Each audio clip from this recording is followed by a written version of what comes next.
دعوت اسلامی کے شعبہ رابطہ برائے وکلاء کے تحت سندھ ہائی کورٹ کراچی میں اجتماع میلاد ہوا، جس میں chief justice of Sindh justice Ahmed Ali Shaikh سمیت دیگر ججز، وکلاء اور مختلف عہدیداران نے شرکت کی۔ محفل نعت کا آغاز تلاوت قرآن پاک اور نعت رسول مقبول صلی اللہ علیہ وسلم سے کیا گیا۔ رکن شورا مولانا حاجی عبدالحبیب اتاری نے انصاف کے تقاضے کے موضوع پر سنت و برا بیان فرمایا اور شرکائے محفل کو حضور صلی اللہ علیہ وسلم کی سیرت کے مطابق زندگی گزارنے کی ترغیب دلائی۔ یہاں چونکہ عدالت کے لوگ ہیں، جسٹس صاحبان ہیں، وکلاء ہیں، اس پوری سسٹم کے امپلائیز ہیں، اللہ نے آپ کو وہ منصب دیا ہے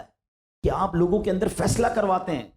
مگر زندگی میں ایک بات یاد رکھیے گا، یہ بڑا مقدس پیشہ ہے، بہت بڑی نیکی ہے،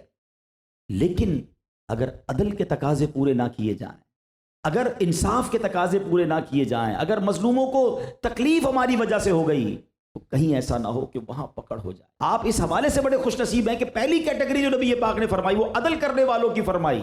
کہ جن کو اللہ کے عرش کا سایہ ملے گا، مگر اس کے تقاضے جو ہیں جو شریعت نے میں بیان کیے ہیں اسے پورا کرنا بہت ضروری ہے۔ آخر میں رکن شورا حاجی مولانا عبدالحبیب اتاری نے دعا فرمائی اور chief justice Sindh high court justice Ahmed Ali Shaikh کو ترجمہ قرآن کنز العرفان کا تحفہ بھی پیش کیا۔